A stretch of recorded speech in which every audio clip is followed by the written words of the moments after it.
ప్రభు పేరట మీ అందరికీ శుభాభివందనములు. ఈరోజు మన అనుదిన వాక్య ధ్యానమైన ఎడారిలో సెలయేళ్లలోని వాక్యము. వారు విసుకక నిత్యము ప్రార్థన చేయుచుండవలననుటకు ఆయన వారితో ఈ ఉపమానము చెప్పను. లూకా సువార్త 18వ అధ్యాయము 1వ వచనము.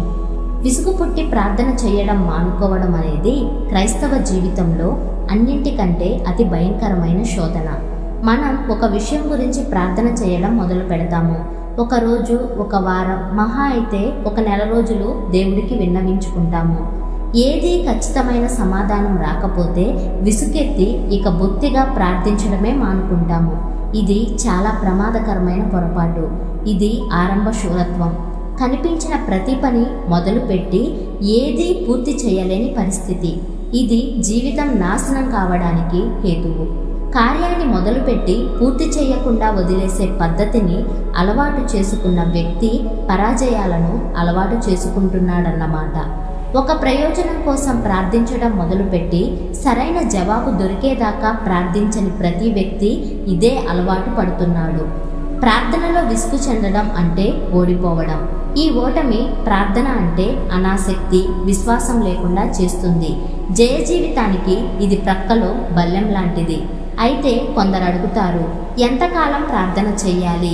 కొంతకాలం చేశాక ఇక దేవుడి చేతిలో ఆ విషయాన్ని వదిలి ఆయనకి మొర్రపెట్టడం మానేయాలి కదా. దీనికి ఒకటే సమాధానం, మీరు అడిగిన విషయం మీకు దొరికేదాకా ప్రార్థించాలి, లేక అది దొరుకుతుంది అన్న నిశ్చయత మీ హృదయంలో కలిగేదాకా ప్రార్థించాలి.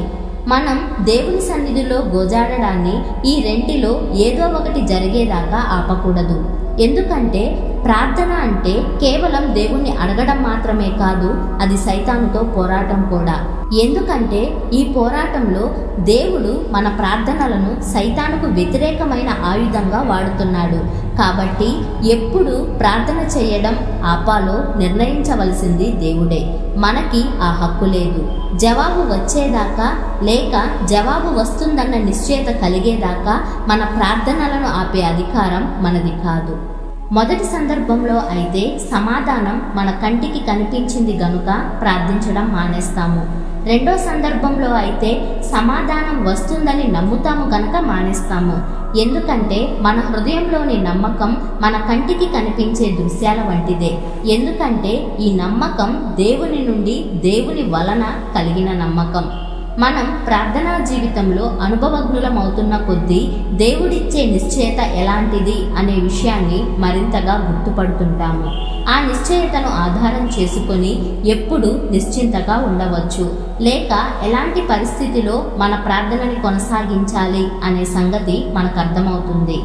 దేవుని వాగ్దానాల మజిలీలో వేచి ఉండండి. దేవుడొచ్చి మిమ్మల్ని అక్కడ కలుస్తాడు. తన వాగ్దానాల బాట మీదుగానే నడిచి వస్తాడాయన.